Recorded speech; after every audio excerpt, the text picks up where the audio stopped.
So I got myself a journal that I'm going to use just to keep my stuff organized. My creative stuff. Yeah, that's it. I'm going to get all my creativity worked out and scheduled, and I'm going to be able to fold this all into a very productive life. Yeah, that's the ticket. Let's talk about that on today's Project Shadow. Can you hear me? I have something to say.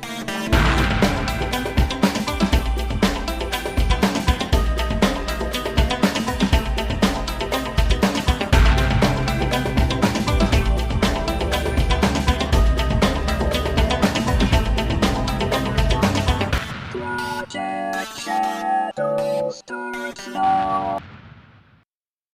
Hello everyone, how are you doing today? My name's Charlie. You might know me better as sci-fi fantasy writer C.E. Dorset, especially if you're reading my new book, Crucify My Love. Yeah, I'm in this phase again. I get here every fall. I'm trying something different this year. Yeah, we got a lot to talk about today. But before we do, if you haven't already, please take a moment to rate this podcast in whatever app you're listening to me on. It really does help out a lot. It tells the algorithms to share the podcast with more people. The more people that listen, the bigger the audience. The bigger the audience, the better the chance we have of communicating with each other. And after all, isn't that why I do this in the first place? It is. I don't know why I asked that as a question. That is why I do this. Oh my goodness. Okay. So yeah, I broke down and I bought myself a journal because I'm going to try to do this whole bullet thingy. Okay. Yeah, so I have tried 1,000 different things over the years to try to get my work organized. Because I am not a very organized writer. Now, I don't mean that in that I lose stuff or I can't find what I'm looking for. I mean, my imagination goes flippity-floppity, flippity-floppity-floo. I'm focused on this. I'm focused on that. I get a little bit of shiny over here and a little shiny over there. And everything just kind of bounces around. And it's been kind of a problem for me over the years trying to stay focused to get projects done. And done on a schedule that makes me happy. So, yeah. Now I have a new plan. So, yeah. I'm one of those people who is... I am giving into the whole bullet journal thing. Because it's not just like the social pressure, because a lot of writers are doing it now and all that stuff. I do a lot of journaling when I write. I use journals to kind of work out ideas and figure out what I'm going to do with this, that, and the other thing. And I use journals for a lot of different things. So, in theory, bullet journaling will be something that will help me get organized, right? I mean, I am holding in my hand my nice new journal that I got specifically to do this because, you know, the best way for me to guilt myself into doing something is to spend money on it. Because if I spend money on it and I don't do it, oh man, I feel bad. And I know I'm 42 years old. I shouldn't be guilting myself into doing things that are good for me, but I've had 42 years of practice at not doing those things. So, you know, you gotta put the guilt where the guilt needs to go. So, I've spent most of the last couple days looking up... I hate this. I hate this word. I really do. But apparently that's what they call them. Spreads. Yeah. Apparently the various things that you put in your bullet journal are called spreads. And I know it wouldn't sound so dirty if I didn't say it like that, but I find it very hard not to say it like that because when I say spread, I want to say butter because I'm from the Ozarks and y'all know that because my accent comes out and I say y'all all the time. But there isn't a lot that's very focused for writers. Even the writers who do like videos and stuff that are all about this or want you to pay them money so that they can show you how they do it because it's that valuable. That's crazy. Like, no, don't get me wrong. I'm not hating on a writer who figured out a way to make money, but charging other writers to learn basic things, just that seems cheap and dirty to me. It really does. Especially when this is like, you're selling a $25 reprintable worksheet. Really? $25. I'm not naming names, but if you've come across it, you know who I'm talking about. And that felt just kind of cheap and dirty to me. So once I figure out the spreadsheet, I hate that word, the spreads that I'm going to be using in this, I will post them for free up on Project Shadow, because that's how this should be done. But I'm not exactly sure how to do this, because now, writing is like a day job. We've talked about this numerous times on the podcast. And for those of you who are new, read The War of Art. Just read it, love it, follow it to the T. Because Steven Pressfield really did express all of the joy and pain and how to be a professional creative in that book. It is, if you're looking at being a professional creative, doing it for a living, read that book. It's so good. And so yes, there are certain things that are bullet journal worthy, in that, yes, every day we have to show up for the job. Every day we have to get the job done, whether we feel inspired or not, whether the words are good or not, because there's this magical thing called editing that happens later that make the words pretty. We just need to get the words down.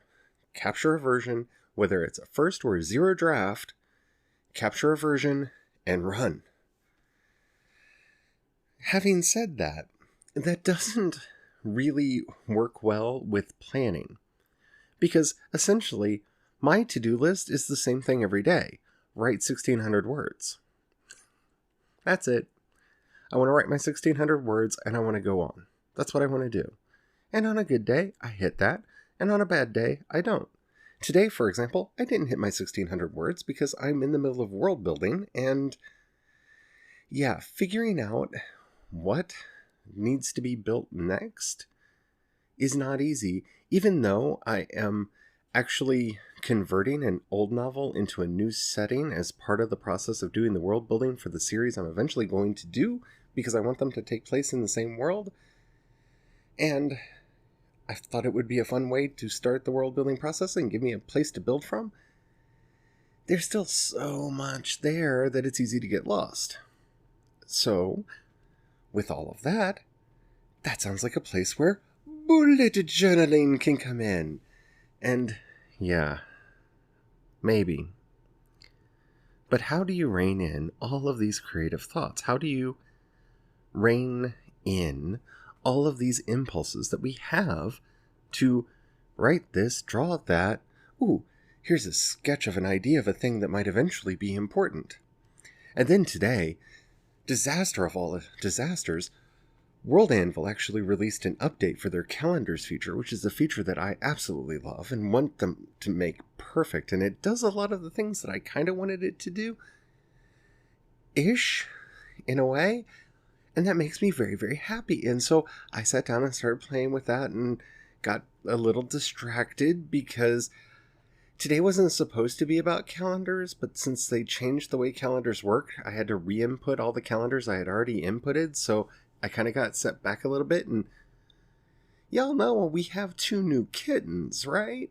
And they're very cute, and we put a stool in with them, and they're learning how to jump and crawl and climb and play Queen of the Hill, and it's so cute. And I've got another cat who doesn't know what to do with the mutant little baby cats, who just should not be, or maybe should be, or what have you. And then we have a dog who doesn't know if the other cat should be around the new cats, and does this sound familiar? I mean, it may sound like I'm rambling here, but I know a lot of creative people, and I actually know some of you who are listening right now, and this is how a creative day often goes. Not to mention, oh yeah, my TV just got a big app update, and so my music works again in a way that it hasn't worked before, and so I've been playing around figuring out how to set up stations, because I work best when I have music on in the background. So really, playing with music is technically working, isn't it? I mean, it's going to eventually make me more productive, and after all, that's what today was all about. Yeah, this is why a lot of writers, or creatives of any stroke, have a hard time getting things done. Because, ooh, shiny, and we run off. We're a bunch of raccoons.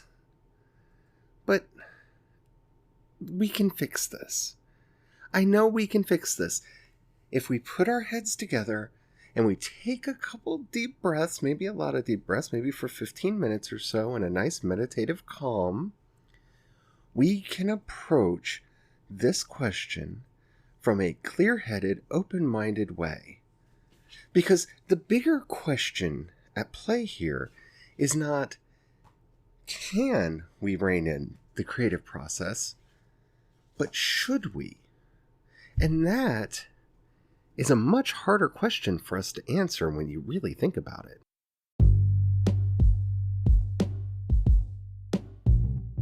So, should we actually be trying to rein in our creative impulses? Yes! I don't think I can be more plain than that. I don't think I can be simpler than that. Yes, we really need to rein in our creative impulses. It is a thing that we desperately need to do. And I'll tell you why. Creativity works best with constraints. It does. People think that's not true. People get after me because, well, you just add genre on top of genre, and that's why everything just gets mad. No. I add genre on top of genre because there are things that I like, and things that have, well, frankly, become kind of rote. I mean, I love space opera. Don't get me wrong. I love space opera, but I don't think I have it in me to write another evil empire story. You know, the ragtag bunch of rebels going out and fighting the evil empire. Don't get me wrong. Love those stories. Continue to read those stories. Continue to reread those stories. Continue to rewatch those movies and TV shows and all that. But the idea of spending several years of my life sitting down and writing one of those, that kind of drives me nuts. And so, by genre bending, by adding other genres onto what I'm doing, I'm actually adding constraints. Because, you see, when I said that the space opera I'm working on is going to include many facets of wuxia, what that means is governments aren't really going to matter that much in the story. It's going to be about small sects and schools and bands of people doing things to, for, and against each other. That changes the context a lot. See, even if I wanted to tell that Sith Jedi fanfic story that I've had in the back of my head forever, I can do that, but it won't have the galaxy-spanning, empire-breaking, building potential that it would within a Star Wars story, because these would be two small schools in the galactic underground. And those constraints are powerful. Those constraints are what makes creativity work, and makes you have to work harder as a creative. You can't just be lazy and tell the story that you would normally want to tell. Par ejemplo, when I decided that most of the species in the galaxy are going to recognize a minimum of 5 genders and laid out what they were, which I think you can read that up on the World Anvil. I'm not sure if I posted that yet or not. It's written. We'll see. It'll be there eventually. So you have male, female, and I'm not going to go through it now. But I picked 5 genders. Well, that changes a lot because, well, binary stories don't really work. And that, more than anything, is what I think we need to be working on when we're trying to do this productivity thing, when we're trying to find focus. See, the purpose of me getting this bullet journal thing and trying to figure out how to do my own spreads and incorporating some of the ones that other writers have used is to put those constraints on me. It's to sit down and focus and pull the information out, because we all know the 2 hardest things for us to do is to capture the ideas that we have and to stay working on them long enough for us to get to a finished product that can happily go out into the world. And that, for me, is the whole purpose here. So, if you're one of those writers who your ideas bounce into your head fully formed, oh, I love you, God love you, the angels love you, all the saints in heaven must be shining upon you. And I don't mean that facetiously. I mean, you really have some good juju working in your favor, because of all the writers I know, I can only think of a few of them that have ever had that happen. And for most of us, when that happens, it's a story. I've had that happen to me exactly once.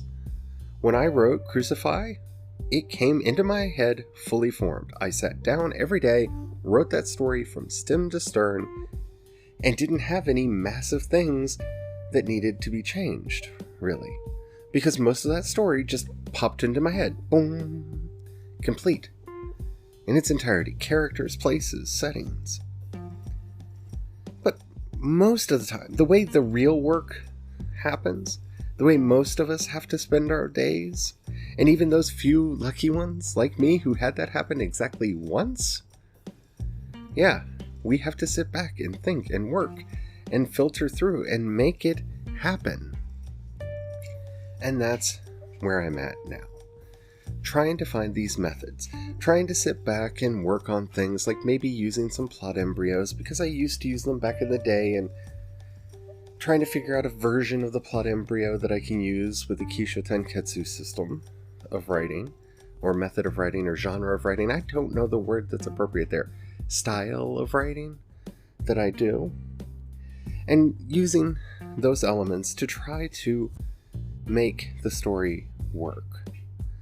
In fact, I almost feel like a modified snowflake method would actually work best with the Kisho Tenketsu system. And if you don't know what that is, I did an entire episode on it a ways back, and just ask, and I will definitely do another one if you want me to do another one, because as we go on, I get more and more familiar with it, and so the content will probably be better. But yeah, this is what we need to be focusing on, is finding focus. It's not so much about limiting ourselves. It's not so much about saying what we can and can't and should and shouldn't be doing. The real work, the real war of art, is in keeping ourselves focused on the work that we can do, that we need to do, and that we should be doing. This is quite helpful with me working on the World Anvil because, well, I keep coming up with new articles that need to be written for it. Bullet journal seems like a natural place to put that. Not to mention, I keep having ideas for short stories and novellas and other novels and possible characters, and yeah, all that needs to be reined in. In my current journaling system, which I've talked about a little bit before, but it's not really worth recapping because it's basically, I have an idea, I pull up my journal, I write it down in there. Somehow, and for some reason, that's not sufficient for me to do these large mammoth projects that I want to do. Funny that, isn't it? And so I'm looking for a new way. Bullet journaling, if you're not familiar with the idea, one, Google it. They have a very good, simple instructional video on their website that explains the process, and you don't have to buy any specialized equipment to do it if you don't want to. I bought a journal because it's sitting here looking at me, mocking me because I have yet to write in it. And I need to be writing in it because I paid money for it. And that's how my brain works. But essentially, you set up pages for your year, your month, and your day.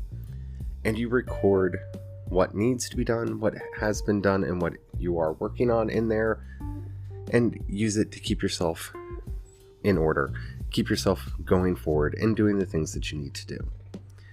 It is a system that I think is adaptable for the writing process, though, and I have to say, I did read a lot of blogs today and I watched a lot of videos. I have not really seen a system that I feel like would work for me, but if you are currently doing something like this, I would love to hear your methodology because, well, I will definitely be sharing mine. But remember, the goal here is not really just to mark what I should be doing every day, because that's simple.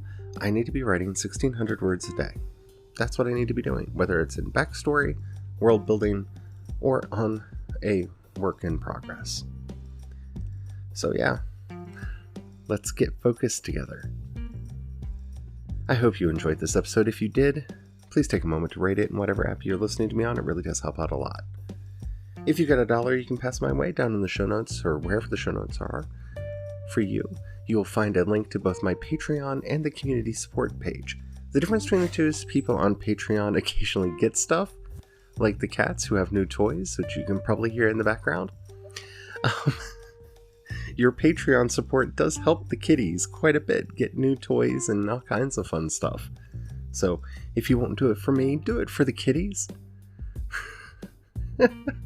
I want to say thank you to everybody who's already doing that. If you don't have any money right now or don't feel like giving, that's all right.